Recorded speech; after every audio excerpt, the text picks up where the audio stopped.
Hello வணக்கம். இன்னைக்கு May 12 2026 market எல்லாம் completely in red.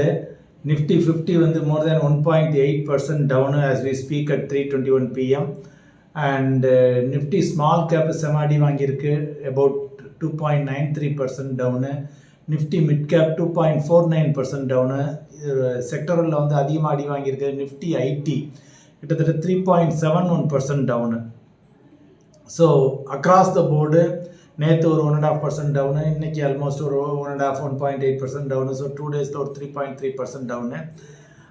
Reasons mainly வந்து இந்தியாவை பொறுத்த வரைக்கும் க்ரூட் ஆயில் ப்ரைஸஸ், இன்னும் பிரெண்ட் க்ரூட் வந்து கிட்டத்தட்ட $107 மேலே போய்கிட்டு இருக்கு right now per barrel, which is ஒரு இன்னைக்கு மட்டுமே ஒரு அபவுட் க்ளோஸ் டு 3% அப்புன்னு வச்சுக்கோங்களேன். ஸோ க்ரூட் ஆயில் பாதிச்சு ரேட்டு ஏறுது அப்படின்னா இந்திய பொருளாதாரம் டெஃபினட்டாக அடிபடும்.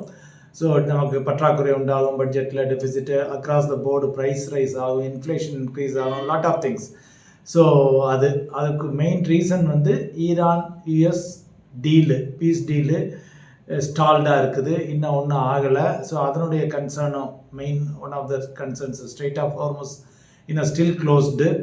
ஸோ அதனால் oil prices are shooting up. So hopefully they reach a deal and Trump and Iran reaches a deal better than later.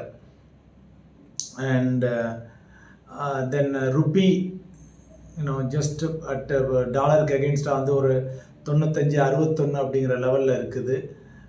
So already அடிபட்டு இருந்துச்சு, 95, 93, 94 இருந்தது, 95 தொட்டு மேலே போய் அப்புறம் திருப்பி ஸ்ட்ரென்தன் ஆச்சு.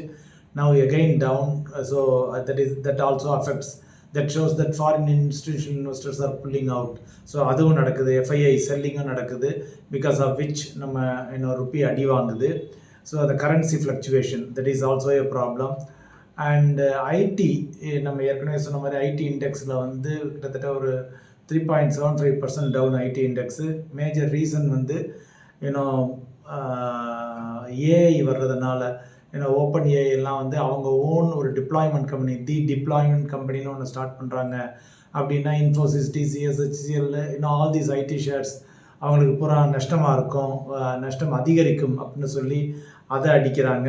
அதுபோல் F&O expiry, weekly expiry and all those things. So major losers வந்து பார்த்திங்கன்னா IT, banks, auto, consumer discretionary. கெய்னர்ஸ்னு வந்து பார்த்திங்கன்னா oil exploration companies. Anyway, hopefully the markets becomes greener sooner. So let us all hope for it. Thank you.